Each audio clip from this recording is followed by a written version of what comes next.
어제 출애굽기 9장 후반부는 애굽에 내린 7번째 재앙, 즉 우박 재앙에 관한 이야기였습니다. 우박이 내려서 사람과 짐승, 밭에 있는 나무와 채소가 상하게 됩니다. 그러나 그럼에도 불구하고 애굽의 완악한 바로는 마지막 어제 출애굽기 9장 35절에서처럼 여호와께서 말씀하셨던 것처럼 또다시 이스라엘을 내보내지 않게 됩니다. 그리고 오늘 말씀 출애굽기 10장 8번째 하나님의 재앙, 메뚜기 재앙이 본격적으로 시작되게 됩니다. 오늘 말씀의 핵심은 오늘 출애굽기 10장 1절 2절에 나타난 여호와의 표징을 내가 그들 중에 보여 내가 참 여호와인 줄을 그들 애굽과 바로가 알게 하겠다라는 이 말씀입니다. 즉 만방의 세계 열방의 여호와 하나님이 민족들과 열국들에게 구원의 주가 되게 하겠다라는 것을 선포하는 것입니다. 오늘 말씀 2절입니다. 내가 내게 애굽에게서 행한 일들 곧 내가 그들 가운데서 행한 표징을 내 아들과 내 자손의 귀에 전하기 위함이라. 너희는 내가 여호와인 줄을 알리라. 아멘. 내가 여호와인 줄을 아는 것이 오늘 출애굽기 말씀 10장에 그리고 출애굽기 전반에 흐르는 핵심 주제라고 하는 것입니다. 즉 여호와를 여호와로 인정하는 것입니다. 지지난주 제가 주일 4부 청년 예배 때 출애굽기 3장 말씀을 가지고 설교했습니다. 그때 제목이 여호와를 알자라는 제목이었습니다. 누군가를 안다라는 것, 특히 히브리권 문화와 언어권에서는 이 안다라는 것, 히브리어 단어 야다라는 개념은 내가 상대방을 보고 상대방의 말을 듣는 것, 보고 듣다의 합성어로 이루어지게 됩니다. 왜일까? 우리 주님 하나님께서 먼저 이스라엘과 이집트와 세계 열방을 먼저 알아가셨기 때문입니다. 오늘 앞에 출애굽기 3장 7절 말씀입니다. 여호와께서 이르시되 내가 애굽에 있는 내 백성의 고통을 분명히 보고 그들이 그들의 감독자로 말미암아 부르짖음을 듣고 그 근심을 알고. 여기서 보고 듣고 알고 이 세 가지 동사 단어가 출애굽기 3장 7절에 나타나게 되는 거예요. 우리 주님께서도 이스라엘의 고통을 보았고 이스라엘의 고통의 외침을 들으니까 이스라엘의 근심을 알았더라, 아셨더라 라고 하는 겁니다.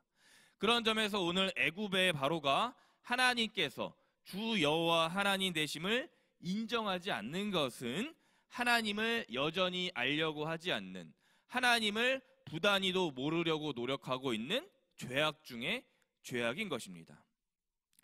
우박과 메뚜기의 사건을 보면서도 또 내일 흑암 사건을 보면서도 보지 않으려 했고 모세와 아론을 통해 대언된 주님 말씀과 자기 신하들의 직언을 들으려고 하지 않았기 때문이에요. 이것의 결과가 오늘 말씀 2절입니다. 내가 여호와인 줄을 알아야 하는데 너희가 오늘 불순종하고 거역하고 애굽 바로 너와 애굽을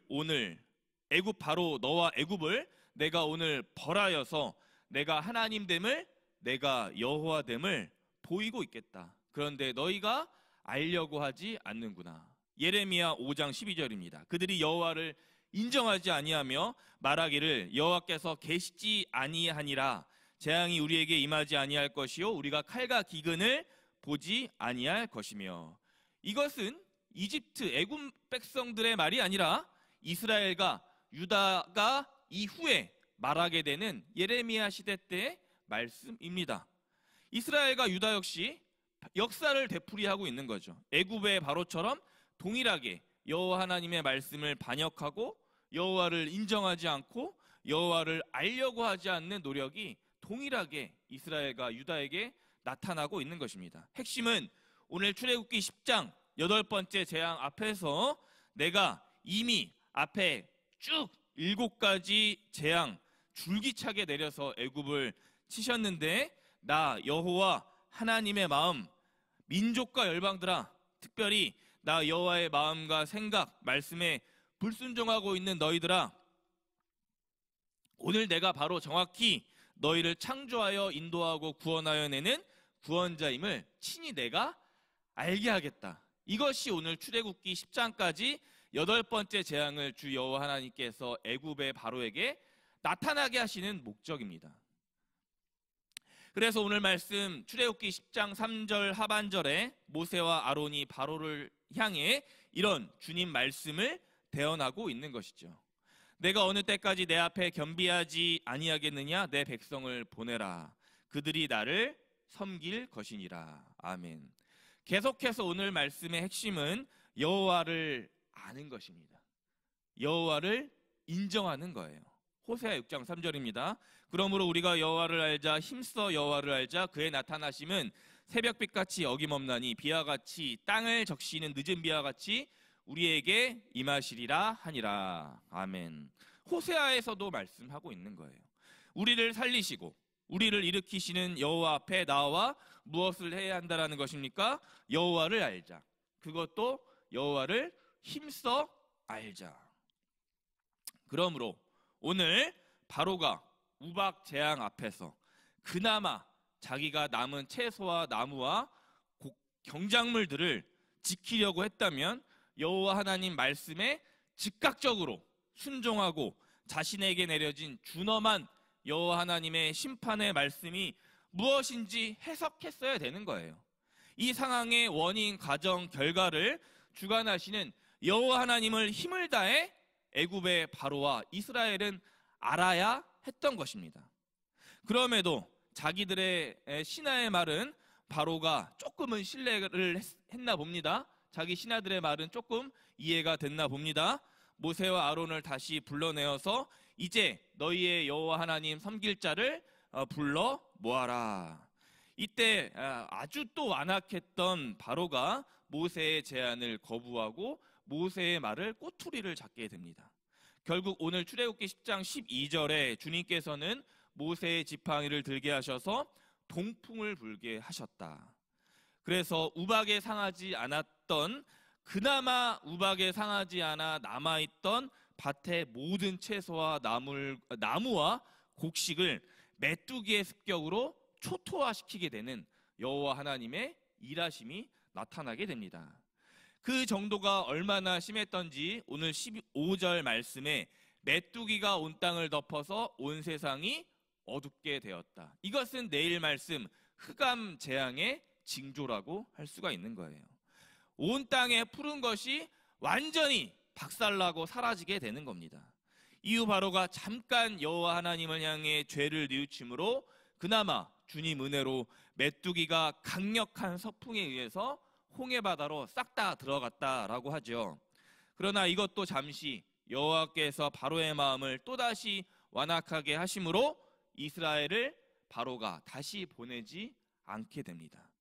애굽과 바로는 풍요의 신인 메뚜기 우상은 알고 있었지만 곤충, 메뚜기, 그 사소한 아주 미물조차도 창조하신, 그리고 우주를 주관하시고 만들어내신, 구원하신 여호와 하나님을 알려고 하지 않았던 것입니다. 이것이 오늘 말씀의 핵심이에요. 사랑하는 법한의 성도님들, 혹시 우리 안에 여전히 여호와 하나님보다도 메뚜기 우상을 더 알려고 하는 모습이 저와 여러분 안에 혹시라도 있다면 이 시간 다 함께 여호와의 표징을, 기적을, 이적을 우리에게 보이심으로 말미암아 너희는 내가 여호와인 줄을 알리라 말씀하시는 주님 그 말씀 음성에 즉각적으로 순종하셔야 되는 거예요.